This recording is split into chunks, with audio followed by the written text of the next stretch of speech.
Assalamualaikum warahmatullahi wabarakatuh.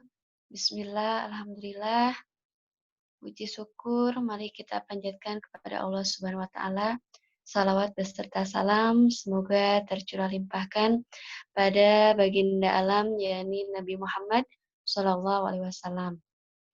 Yang kami hormati Ibu dosen dan yang kami hormati teman-teman seperjuangan yang mudah-mudahan selalu diberikan kesehatan. Baik, dalam kesempatan kali ini, kelompok kami akan mempresentasikan mata kuliah teori dan model pembelajaran yang judulnya kolaborasi metode Jigsaw dan problem solving learning. Nah, kami dari kelompok 3 yang beranggotakan saya sendiri, Nung sebagai moderator, yang kedua Ibu Siti Maimunah sebagai pemateri kedua, dan yang ketiga adalah Bapak Supyadi sebagai pemateri pertama. Baik, sebelum kita memulai diskusi, mari kita membaca basmalah bersama-sama. Bismillahirrahmanirrahim. Baik, dalam kesempatan kali ini, dalam presentasi kali ini, kami mengangkat judul kolaborasi metode Jigsaw dan problem solving learning.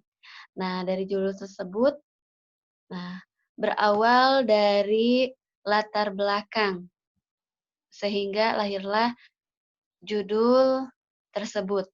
Nah, baik latar belakang dari judul tersebut, yang pertama adalah pendidikan adalah hal yang penting dan tidak dapat dipisahkan dari kehidupan.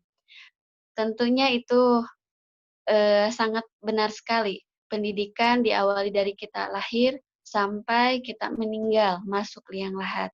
Nah, itu pendidikan dari kita mulai lahir sampai kita meninggal. Itulah pendidikan.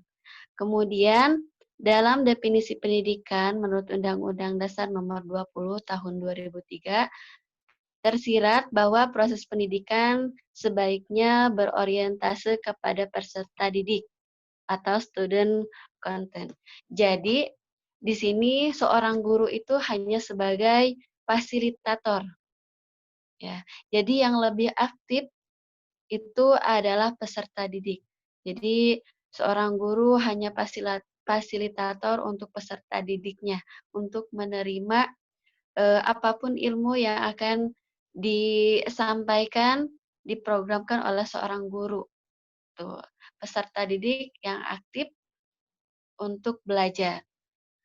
Nah, kemudian selain berperan sebagai fasilitator, seorang pendidik juga berperan sebagai organisator yang mengatur jalannya proses pembelajaran dalam membantu mengembangkan potensi peserta didik. Nah, itu seorang guru sebagai fasilitator dan sebagai organisator. Di sini organisator di sini adalah memanage, ya, bagaimana materi itu bisa tersampaikan dengan baik kepada peserta didik. Salah satunya dengan metodenya yang baik, dengan metodenya yang cocok, dengan judul materi yang akan disampaikan itu. Jadi seorang guru itu harus bisa menerapkan metode pembelajaran sehingga peserta didik bisa mengembangkan potensinya. Kemudian selanjutnya salah satu hal yang perlu diupayakan untuk dapat mengorganisir pembelajaran dengan baik adalah memilih metode pembelajaran yang tepat, yang barusan saya sampaikan. Jadi seorang guru itu harus pandai memilah metode yang cocok untuk materinya yang akan disampaikan. Nah, itu kemudian selanjutnya banyak metode yang ditawarkan, beberapa pendapat dikolaborasikan, misalnya metode Jigsaw dan problem solving learning yang akan kita sampaikan pada kesempatan kali ini. Kemudian poin yang terakhir adalah metode tersebut perlu dipelajari agar dapat dipraktikkan dengan baik. Nah, insya Allah metode yang akan kami sampaikan kali ini akan sangat bermanfaat sekali bila bisa kita organisasikan dengan anak-anak. Nah, kemudian dari dari latar belakang tersebut muncullah rumusan masalah sebagai berikut. Yang pertama, apa yang dimaksud dengan metode pembelajaran? Yang kedua, apa yang dimaksud dengan kolaborasi metode jigsaw dan problem solving learning? Yang ketiga, bagaimana sintak dan contoh RPP kolaborasi metode jigsaw dan problem solving learning? Kemudian, apa kelebihan dan kekurangan kolaborasi metode jigsaw dan problem solving learning? Kemudian, yang terakhir, materi apa saja yang dapat disampaikan dengan menggunakan kolaborasi metode jigsaw dan problem solving learning? Nah, itu adalah rumusan masalahnya.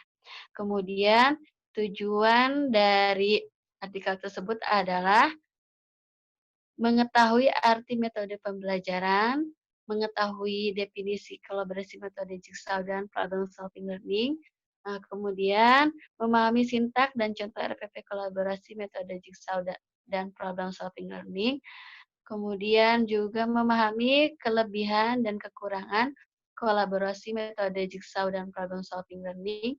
Dan yang terakhir, mengetahui beberapa materi yang dapat disampaikan dengan menggunakan kolaborasi metode jigsaw dan problem solving learning. Nah, berikut adalah latar belakang, kemudian rumusan masalah dan tujuan dari materi yang akan kami sampaikan ataupun judul yang akan kami sampaikan. Nah, untuk materi selanjutnya kita awali dengan pemateri yang pertama. Dipersilakan untuk Bapak Supyadi untuk menyampaikan materinya. Ya, terima kasih kepada moderator yang telah memberikan kesempatan untuk membacakan materi pada kesempatan ini. Oke, untuk selanjutnya saya akan membacakan metode pembelajaran. Menurut Sujana 2005, cara yang digunakan pendidik dalam menggandakan hubungan dengan peserta didik pada saat proses pembelajaran berlangsung.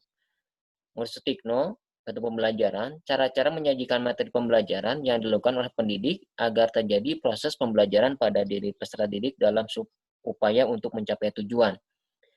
Jadi, metode pembelajaran, cara yang digunakan pendidik dalam menyajikan materi selama proses pembelajaran agar tujuan pembelajaran dapat tercapai. Itu metode pembelajaran. Yang selanjutnya, metode jigsaw, metode problem solving learning. Jadi, kolaborasi metode jigsaw dan problem solving learning, metode pembelajaran yang digunakan untuk menyelesaikan masalah secara berkelompok dengan berkolaborasikan aktivitas membaca, menulis, mendengarkan, dan berbicara. Oke, itu yang saya dapat sampaikan dan kembalikan ke moderator. Silakan moderator. Baik, terima kasih untuk Bapak Supyadi, pemateri yang pertama. Silakan untuk pemateri kedua, saya persilakan untuk Ibu Siti Maimunah untuk menyampaikan materinya. Terima kasih atas kesempatan yang diberikan. Sebagaimana yang sudah disampaikan oleh Pak Supyadi, bahwa yang dimaksud dengan kolaborasi metode jigsaw dan problem solving learning itu adalah metode pembelajaran yang digunakan untuk menyelesaikan permasalahan secara berkelompok dengan mengkolaborasikan beberapa keterampilan, diantaranya membaca, menulis, mendengarkan, dan berbicara. Nah, di sini untuk lebih jelasnya kita perlu memahami sintak kolaborasi kedua metode tersebut. Secara umum, sintak kolaborasi kedua metode tersebut dapat digambarkan melalui 3 tahapan ini. Yang pertama adalah pendidik memberikan arahan terkait proses pembelajaran. Nah, tahap ini meliputi beberapa tahapan. Jadi yang dimaksud memberikan arahan di sini ada banyak sekali arahan yang diberikan oleh pendidik kepada peserta didik.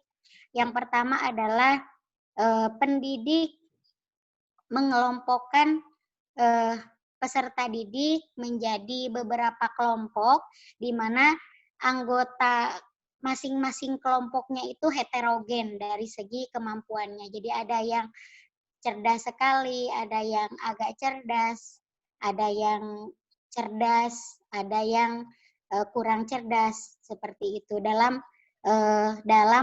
materi yang akan dipelajari. Misalnya dalam artikel ini kita angkat materi pada mata pelajaran fikih, tepatnya adalah zakat mal. Nah, selain itu, pendidik juga mengarahkan peserta didik untuk melakukan tahapan-tahapan yang perlu dilakukan selama proses pembelajaran berlangsung.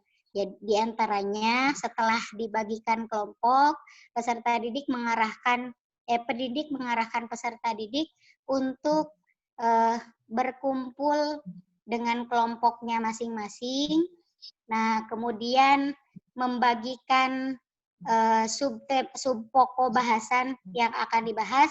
Misalnya kita ambil contoh zakat mal, dalam buku fikih disampaikan bahwa harta yang wajib dizakati itu ada beberapa. Nah, nanti jumlah anggota kelompoknya itu disesuaikan dengan subpokok bahasan yang akan dibahas. Di sini zakat mal ada zakat harta perniagaan, kemudian zakat hasil pertanian, zakat hasil ternak, kemudian zakat emas dan perak. Nah itu nanti peserta didik diberikan masing-masing peserta didik mendapatkan satu subpokok bahasan. Nah, setelah mereka mendapatkan satu subpokok bahasan atau satu subtopik, mereka diarahkan untuk berkumpul dengan anggota dari kelompok lain yang mendapatkan subtopik yang sama. Nah, ini kemudian masuk ke proses selanjutnya sebagaimana tergambar pada gambar 2. Nah, setelah berkumpul dengan teman-teman yang mendapatkan subtopik yang sama atau kelompok baru, yang mana kelompok ini dikenal juga dengan kelompok ahli, mereka mulai membaca subtopik yang mereka dapatkan itu, kemudian mencari fakta-fakta, mencari isyarat-isyarat yang menunjukkan adanya permasalahan dari subtopik yang mereka terima. Nah, setelah mendapatkannya, mereka kemudian mendiskusikan apa yang harus mereka lakukan dan bagaimana apa yang harus mereka lakukan untuk menyelesaikan permasalahan tersebut. Kemudian setelah didapatkan beberapa strategi atau satu strategi, misal mereka menguji cobakannya untuk menyelesaikan permasalahan tersebut. Nah, nanti setelah diuji cobakan, kemudian ternyata efektif dan didapatkan solusinya. Nah, masing-masing anggota dari kelompok ahli itu kembali ke kelompok asalnya sebagaimana tergambar pada kelompok 3. Nah, di kelompok asal ini mereka kan masing-masing memegang subtopik yang berbeda. Nah, masing-masing nanti mengkomunikasikan hasil dari diskusi mereka dengan kelompok ahli. Disampaikan hasilnya seperti apa, jika ada permasalahan seperti ini bagaimana solusinya, seperti itu. Secara umum sintaknya seperti itu. Nah, supaya lebih jelas, kita bisa melihat slide berikutnya. Di slide berikutnya ada contoh kegiatan pembelajaran pada mata pelajaran fikih yang menggunakan kolaborasi metode jigsaw dan problem solving learning. Nah, ini kita bisa langsung melihat kepada kegiatan intinya. Nah, di situ di kegiatan inti sudah disebutkan poin-poinnya, langkah-langkahnya seperti apa. Pada tahap eksperimen, guru mengarahkan, kemudian mengarahkan peserta didik sebentar. Pada tahap awal dulu ya. Pada tahap pertama itu ada observing. Di tahap observing, pendidik mengarahkan peserta didik untuk berkumpul dengan anggota kelompoknya, sebagaimana yang sudah saya jelaskan tadi. Kemudian ada tahapan lainnya, pendidik membagikan subtopik, kemudian pendidik mengarahkan peserta didik untuk berkumpul dengan kelompok baru atau kelompok ahli, kemudian masuk ke tahap questioning. Di tahap questioning, pendidik memfasilitasi peserta didik jika ada hal-hal yang ingin ditanyakan terkait proses pembelajaran yang akan dilakukan. Kemudian masuk ke tahap eksplorasi, ada tahap eksperimen, kemudian yang terakhir tahap mengkomunikasikan yang pada intinya merupakan aplikasi dari sintak kolaborasi kedua metode tersebut. Nah, untuk selanjutnya saya kembalikan kepada moderator. Baik, terima kasih untuk Ibu Siti Maimunah yang sudah menyampaikan materinya dengan begitu gamblang. Silakan untuk materi selanjutnya, Bapak Supiyadi, dipersilakan untuk menyampaikan. Oke, terima kasih atas kesempatannya kepada moderator yang memberikan kesempatan kepada saya. Yang sudah diutarakan tadi, metode TISO, kolaborasi metode dan problem solving learning, ada kelebihan dan kekurangan kolaborasi metode TISO dan problem solving learning tersebut. Apa saja kelebihan dan kekurangannya? Yang kita akan bahas tentang kelebihannya. Kelebihannya itu adalah mengembangkan keaktifan dan kreativitas peserta didik. Yang kedua, tercipta suasana belajar yang lebih harmonis, memadukan berbagai pendekatan belajar, merangsang kemajuan berpikir peserta didik, melatih peserta didik untuk terampil dalam memecahkan masalah dalam kehidupannya. Sedangkan untuk kekurangannya, memerlukan lebih banyak waktu, melibatkan lebih banyak orang, pendidik dituntut untuk selalu mengingatkan peserta didik untuk menggunakan keterampilan-keterampilan kooperatifnya agar proses pembelajaran dapat berjalan dengan baik.